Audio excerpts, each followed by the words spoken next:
Perbarui ilmu Islam kamu bersama Religion di tv1news.com dan TV One Connect.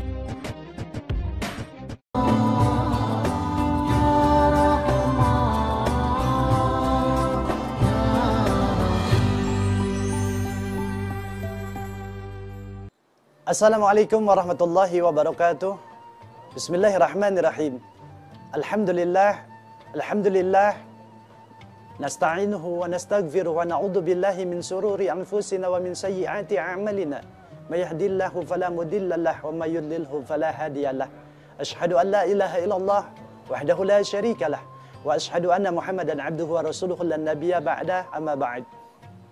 Puji syukur, mari kita tiada henti-henti kita panjatkan kehadirat Allah Subhanahu wa taala atas limpahan nikmat iman, Islam, sehat walafiat, sehingga nikmat tersebut yang menjadikan aktivitas kita berjalan dengan lancar dan tentunya tujuannya adalah mencari ridha Allah Subhanahu wa taala. Nikmat sehat, berapa banyak saudara kita yang mungkin hari ini, saat ini sedang Allah uji dengan sakit, berapa ratus bahkan ribu, mungkin juta orang-orang yang beriman, saudara-saudara kita yang ada terbaring di rumah sakit saat ini. Tapi alhamdulillah Allah masih memberikan kepada kita nikmat sehat walafiat, sehingga mudah-mudahan sekali lagi kita pergunakan nikmat sehat walafiat ini untuk sebaik-baiknya bekal ibadah kepada Allah Subhanahu wa taala.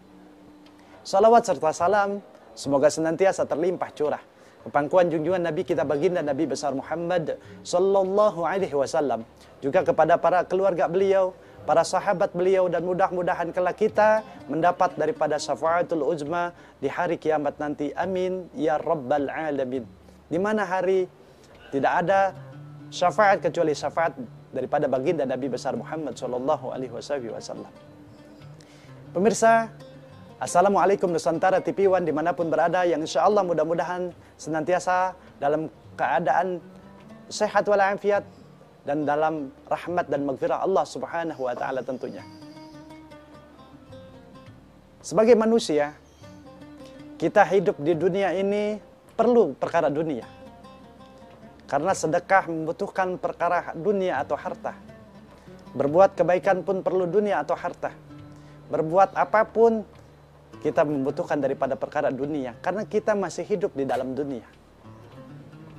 Namun jangan mentang-mentang kita hidup di dunia sehingga kita lalai terhadap kehidupan yang benar-benar sesungguhnya kehidupan. Kehidupan yang hari ini adalah cerita yang kelak akan menjadi nyata, yaitu kehidupan akhiratnya Allah Subhanahu wa taala. Jangan lantas mentang-mentang kita masih sehat, kita lupakan akhirat. Jangan lantas mentang-mentang kita masih dalam kondisi hidup di dunia, kita lupa bahwa kelak kita akan menghadapi yang namanya kehidupan akhiratnya Allah Subhanahu wa taala. Rasulullah sallallahu alaihi wasallam bersabda dalam satu hadisnya di dalam kitab Nasha'ihul Ibad. Baginda Rasulullah sallallahu alaihi wasallam bersabda, "Sayati zamanun ala ummati." Akan datang satu zaman yang akan menimpa umatku kelak di akhir zaman. Yuhibbunal khamsa wa yansawunal khamsa. Umatku akan cinta terhadap 5 perkara, lalu dia lupa terhadap 5 perkara.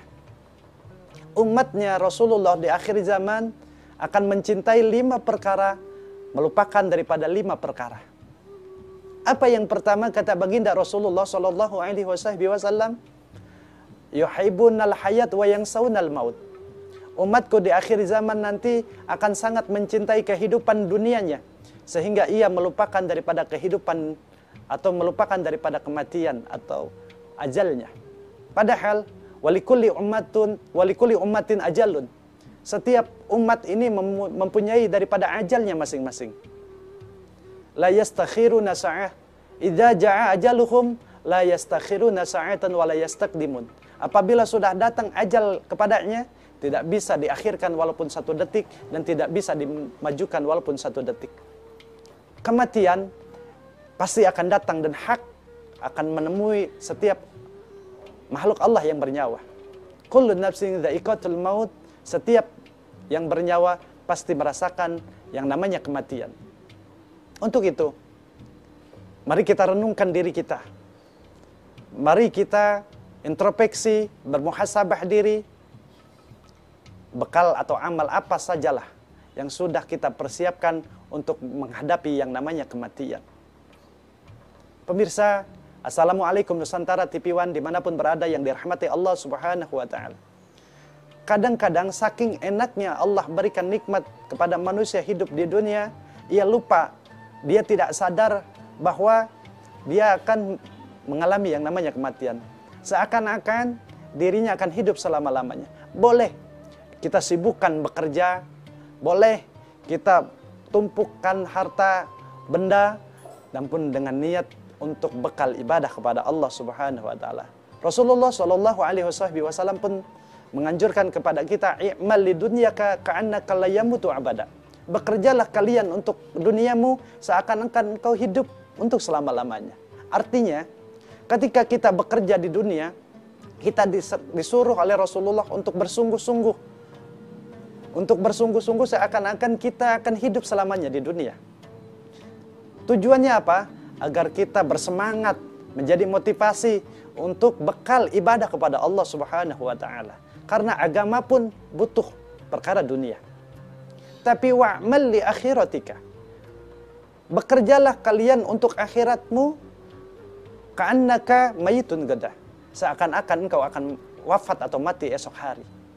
Artinya, selain kita disuruh bekerja dengan bersungguh-sungguh, yang seakan-akan kita, seolah-olah kita akan hidup selamanya di dunia, juga kita diperintah oleh Rasulullah Shallallahu Alaihi Wasallam untuk beribadah, untuk beramal soleh, seakan-akan kita akan wafat atau meninggal dunia esok hari.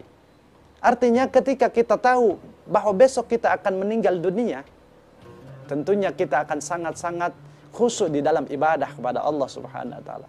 Orang yang tahu besok akan meninggal dunia, dia akan bersungguh-sungguh beribadah kepada Allah dengan rasa khauf, takut, dan dengan raja harapan ibadahnya diterima oleh Allah Subhanahu wa Ta'ala. Pemirsa, Assalamualaikum Nusantara TV One dimanapun berada yang insya Allah senantiasa dirahmati Allah Subhanahu wa Ta'ala. Saya zamanun ala ummati, akan datang satu zaman yang menimpa umat Rasulullah, yuhibbunal khamsa wa yansawunal khamsa. 5 perkara, dan umatku mencintai 5 perkara dan melupakan 5 perkara. Yang pertama tadi, umat Rasulullah akan cinta terhadap kehidupannya sehingga dia lupa bahwa akan datang kepadanya kematian. Yang kedua, yuhibbunal mal wa yansawunal hisab. Umatku akan sangat mencintai harta benda, kekayaannya, sehingga dia lupa bahwa di dalam setiap harta benda dan kekayaannya akan ada hisab di sisi Allah Subhanahu wa Ta'ala. Sekecil apapun harta yang kita miliki akan dihisab oleh Allah Subhanahu wa Ta'ala. Sekecil apapun barang yang kita miliki akan ada perhitungan di sisi Allah Subhanahu wa Ta'ala. Boleh jadi benda-benda yang kita beli saat ini, yang kita tidak peruntukkan untuk ibadah, akan menjadi hisaban yang berat di sisi Allah Subhanahu wa Ta'ala. Boleh jadi benda-benda yang kita beli saat ini, yang kita gunakan untuk maksiat kepada Allah, itu akan menghalangi kita untuk masuk ke dalam surga Allah Subhanahu wa Ta'ala. Ketika kita sadar bahwa setiap perkara harta kita akan dihisab oleh Allah Subhanahu wa Ta'ala, tentunya kita akan berpikir ketika kita akan membeli suatu benda, apa bentuk maslahat benda tersebut? Banyak mudaratnya kah atau banyak manfaatnya kah? Ketika kita kaji lebih banyak mudaratnya, maka sebagai seorang hamba yang beriman kepada Allah, kita tidak lantas untuk langsung membelinya.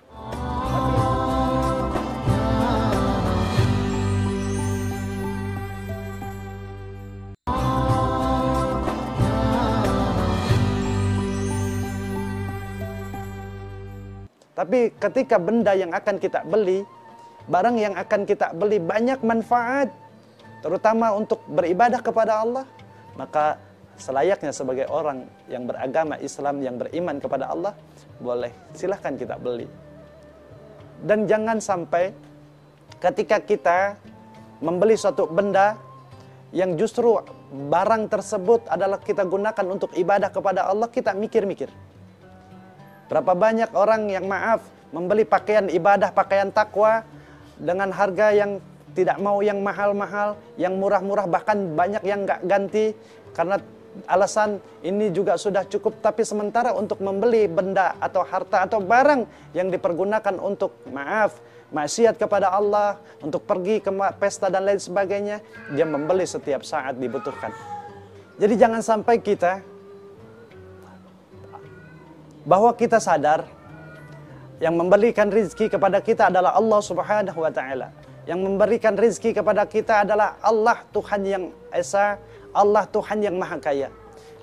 Untuk itu ketika sadar bahwa yang memberikan rizki adalah Allah Subhanahu wa Ta'ala, alangkah lebih baiknya ketika pakaian takwa, pakaian untuk menghadap Allah Subhanahu wa Ta'ala, kita beli pakaian yang terbaik, kita beli pakaian yang terbagus. Kenapa? Sebab karena kita akan menghadap Sang Khalik yang memberikan rizki kepada kita.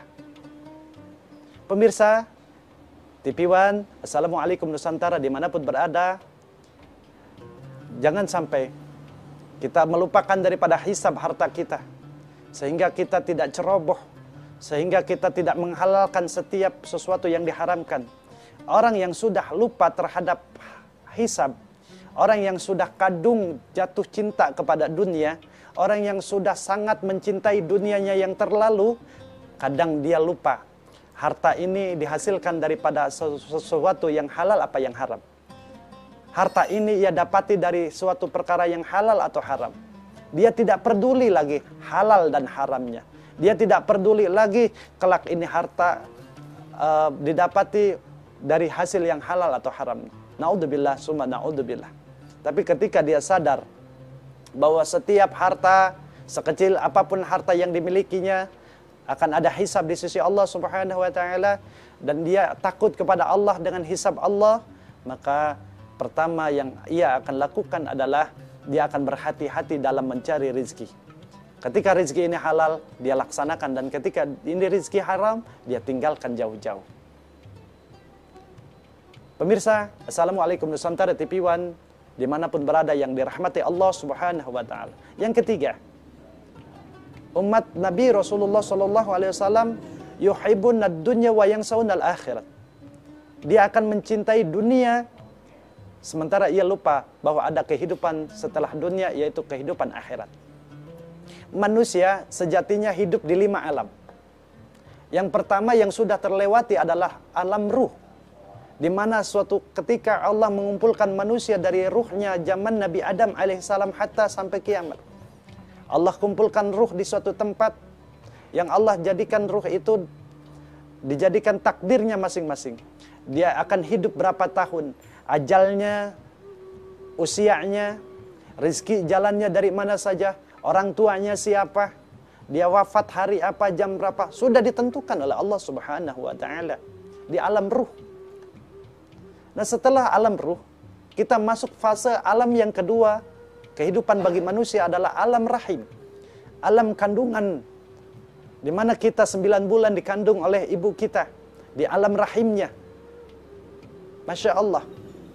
Setelah hidup di alam rahim 9 bulan, lahirlah kita ke alam dunia, alam yang saat ini kita sedang hidup.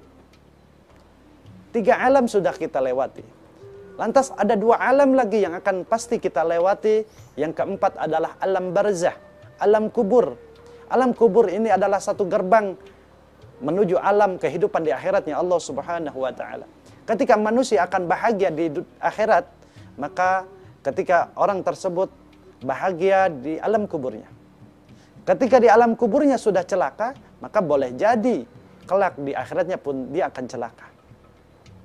Karena alam barzah ini penentu kebahagiaan kita kelak hidup di akhiratnya Allah Subhanahu wa Ta'ala. Maka jangan lupakan, setelah di alam barzah, alam kubur kita hidup, kita akan dibangkitkan oleh Allah Subhanahu wa Ta'ala di yaumul ba'ats. Setelah dibangkitkan oleh Allah Subhanahu wa Ta'ala, kita dikumpulkan di padang mahsyar. Setelah dikumpulkan di padang mahsyar, kita digiring ke mizan untuk apa? Untuk diadili oleh Allah Subhanahu wa Ta'ala, untuk dihisab semua amal-amal ibadah kita. Apabila baik amal kita, kita akan mendapatkan catatan amal dari tangan kanan kita. Apabila buruk, boleh jadi kita akan menerima daripada tangan kiri kita. Atau bisa jadi dari belakang kita. Dengan berbagai macam, tergantung daripada amal kita ketika hidup di dunia. Makanya ada kriteria manusia. Pertama adalah manusia yang hidup di dunia ini enak, bahagia dunia dan bahagia akhirat. Siapa mereka? Ketika mereka diberikan kebahagiaan oleh Allah Subhanahu wa taala di dunia, dia diberikan kelebihan harta, dia diberikan daripada kenikmatan, kelebihan harta dan kenikmatan yang Allah berikan, ia gunakan untuk jalan kebaikan, untuk ibadah kepada Allah, maka manusia ini akan menjadi manusia yang bahagia dunia dan akhirat. Ada juga manusia yang bahagia dunia tapi celaka akhirat. Adalah manusia yang ketika Allah berikan dia kebahagiaan dunia, harta bendanya banyak, jabatannya tinggi, tapi tidak menjadikan harta benda dan jabatannya mendekatkan diri kepada Allah, justru menjauhkan dia dari Allah Subhanahu wa taala. Boleh jadi dia bahagia di dunianya, tapi ingat dia akan celaka di akhiratnya Allah Subhanahu wa taala. Yang ketiga, ada orang yang celaka dunia, celaka akhirat. Naudzubillah. Sudah Allah berikan kecelakaan di dunia dengan hidup miskin, dengan hidup apa adanya, dia tidak kaya, ya kadang makan, kadang tidak, dan justru kemiskinannya pun menjauhkan dirinya kepada Allah Subhanahu wa taala. Sudah miskin, tidak mau ibadah kepada Allah Subhanahu wa taala, 2 kali rugi. Sudah di dunia dia celaka, maka kelak juga akan celaka di akhiratnya Allah Subhanahu wa taala. Ada kriteria manusia yang celaka di dunia tapi bahagia akhirat. Allah berikan ujian kemiskinan di dunianya, dan lantas kemiskinan ujian itu dia jadikan suatu jalan untuk mendekatkan diri kepada Allah Subhanahu wa taala. Dia tidak pernah tinggalkan kewajibannya kepada Allah. Dia laksanakan ibadah dengan sebaik-baiknya kepada Allah. Walaupun dia hidup miskin apa adanya, tapi dia tidak pernah meninggalkan yang namanya kewajibannya kepada Allah.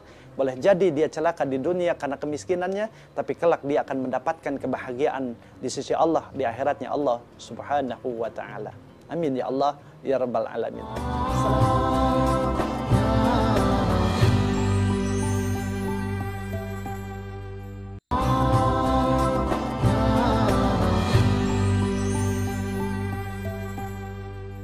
Selanjutnya, umat Rasulullah SAW ini akan mencintai yuhibbunal kusur wa yansawunal kubur. Umat Rasulullah di akhir zaman ini akan mencintai rumah-rumahnya yang mewah, gedung-gedungnya yang bertingkat, rumahnya bak istana yang ia bangun di dunia, dia cintai itu. Dia lupakan bahwa dia kelak akan masuk ke dalam liang lahat atau masuk ke dalam alam kubur. Hidup di dunia, tidur di kasur yang empuk, yang mahal, yang mewah, dengan fasilitas yang luar biasa. Rumahnya megah, jauh dari kebocoran. Masya Allah, miliaran dia bangun. Sehingga ketika dia tidur di tempat itu, seakan-akan merasa dia akan hidup selamanya. Padahal esok hari atau lusa mungkin nanti, dia akan menemui yang namanya kematian di sisi Allah Subhanahu wa ta'ala. Jangan sampai kemewahan, kemegahan yang berlebihan sehingga melupakan kehidupan kelak kita di alam barzahnya Allah Subhanahu wa taala. Rasulullah sallallahu alaihi wasallam adalah kekasih Allah yang Allah sangat cintai. Ketika Rasulullah meminta gunung Uhud menjadi emas dengan sekejap mata, Allah jadikan gunung Uhud untuk kekayaannya Rasulullah sallallahu alaihi wasallam. Tapi Rasulullah senantiasa tidak. Dia hidup sederhana, bahkan tidak jarang baginda Rasulullah Shallallahu Alaihi Wasallam itu tidur hanya di pelepah kurma saja. Rasulullah tidak pernah tidur di tempat-tempat yang enak. Malu kita kepada baginda Nabi besar Muhammad Shallallahu Alaihi Wasallam. Malu kita. Rasulullah adalah hamba yang sangat-sangat dicintai oleh Allah. Ketika ingin jadikan dunia ini menjadi perhiasan dan kekayaan untuk Rasulullah, maka niscaya Allah jadikan. Tapi Rasulullah mencontohkan kita agar hidup senantiasa sederhana. Agar kita terus bisa senantiasa mendekatkan diri kepada Allah Subhanahu wa ta'ala. Selanjutnya, umat di akhir zaman ini akan mencintai makhluk dan melupakan sang Khalik yang menciptakan makhluk tersebut, yaitu Allah Subhanahu wa ta'ala. Pemirsa, Assalamualaikum Nusantara TV One dimanapun berada yang insya Allah dirahmati Allah Subhanahu wa ta'ala. Kita sadar bahwa kita semua adalah makhluk Allah. Kita adalah ciptaan Allah. Langit bumi beserta isinya adalah ciptaan Allah. Semua yang ada, yang berwujud adalah ciptaan Allah Subhanahu wa ta'ala. Jangan sampai kita terlena saking mencintainya makhluk Allah sebagai ciptaan Allah, lantas kita melupakan siapa yang menciptakannya, yaitu Allah Subhanahu wa ta'ala. Kita mencintai istri dan suami kita itu suatu yang memang keharusan. Kita mencintai anak, keharusan. Kita mencintai harta benda, boleh saja. Tapi jangan berlebihan sehingga kecintaan kita kepada makhluk mengalahkan kecintaan kita kepada Allah dan Rasul-Nya. Orang yang beriman adalah orang yang mencintai Allah dan Rasul-Nya melebihi cintanya kepada keluarganya dan dirinya. Jangan sampai harta benda, kehidupan dunia, pekerjaan, keluarga menjadikan kita jauh dari Allah Subhanahu wa ta'ala. Banyak sekali fenomena kejadian. Dengan alasan sibuk bekerja, dia tinggalkan sholat. Banyak sekali kejadian dengan alasan sibuk dia mencari nafkah, dia tinggalkan kewajibannya kepada Allah. Banyak sekali kejadian dengan tujuan membahagiakan keluarga, pergi tamasya dan lain sebagainya, sehingga dia lalaikan sholat. Dia lalaikan ibadah kepada Allah Subhanahu wa ta'ala. Boleh saja membahagiakan keluarga, tapi tetap berpegang teguh bahwa kita tetap harus menjaga daripada kewajiban kita, yaitu ibadah kepada Allah Subhanahu wa ta'ala. Pemirsa, Assalamualaikum Nusantara TV One dimanapun berada, yang insya Allah mudah-mudahan kita semua senantiasa dibimbing hidayah oleh Allah Subhanahu wa ta'ala. Jadi 5 perkara yang akan dicintai oleh umat di akhir zaman ini, dan sehingga 5 perkara ini melupakan 5 perkara yang lain. Yang pertama tadi adalah umat di akhir zaman, umatnya baginda Rasulullah, cinta terhadap kehidupan dunia sehingga dia lupa bahwa ada kematian. Yang kedua, umat Nabi Rasulullah SAW cinta terhadap dunia sehingga dia lupakan daripada kehidupan akhiratnya Allah Subhanahu wa ta'ala. Kehidupan yang benar-benar kekal abadi, yang apabila celaka selama-lamanya dan apabila bahagia selama-lamanya. Yang ketiga, umat Rasulullah SAW akan cinta terhadap harta, dia lupakan daripada hisab harta tersebut. Padahal sekecil apapun harta yang dia punyai, yang ia miliki, akan ada hisaban di sisi Allah Subhanahu wa ta'ala. Yang keempat, umatnya Rasulullah SAW di akhir zaman ini akan mencintai gedung-gedung yang mewah, rumah-rumah yang megah, rumah-rumah yang mewah, sehingga dia melupakan daripada alam kuburnya, alam barzah, alam di mana menjadi gerbang kehidupan akhirat, alam di mana banyak orang yang ingin dibangkitkan walaupun hanya 1 detik hanya untuk beribadah kepada Allah Subhanahu wa ta'ala. Alam di mana yang awalnya di dunia mereka menjadikan kehidupan alam barzah atau akhirat ini hanya sebuah cerita, kini menjadi alam yang nyata. Ketika sudah terjadi penyesalan tiada guna. Dan yang terakhir, manusia di akhir zaman, umatnya baginda Rasulullah SAW akan banyak mencintai makhluk ciptaan Allah ketimbang siapa yang menciptakannya, yaitu Allah Subhanahu wa ta'ala. Berapa banyak air mata tertetes karena demi makhluk Allah Subhanahu wa ta'ala. Berapa banyak air mata tertumpah hanya memikirkan kehidupan dunia. Tapi berapa banyak, apakah kita sudah meneteskan air mata ketika kita mengingat kerinduan kita kepada Allah Subhanahu wa ta'ala, mengingat dosa-dosa di hadapan Allah Subhanahu wa ta'ala? Apakah sudah pernah tertetes air mata mengingat daripada maksiat dan dosa-dosa yang pernah dilakukan, sehingga ada rasa takut kepada Allah ketika kita bertemu dengan Allah Subhanahu wa ta'ala? Semoga kita semua sebagai umat akhir zaman ini dijauhkan daripada 5 perkara yang bisa melupakan 5 perkara. Dan semoga Allah Subhanahu wa ta'ala terus membimbing kita dalam hidayahnya. Dan insya Allah mudah-mudahan Allah Subhanahu wa ta'ala membimbing kita, pemirsa semua yang menyaksikan tayangan ini, dan saudara-saudara kita yang seiman, agar senantiasa bisa beriman kepada Allah Subhanahu wa ta'ala sampai akhir hayat, dan mudah-mudahan bisa melewati kehidupan di dunia ini dengan mulus dan baik, dan akhirnya wafat kita dalam keadaan husnul khatimah. Amin ya rabbal alamin. Wassalamualaikum warahmatullahi wabarakatuh.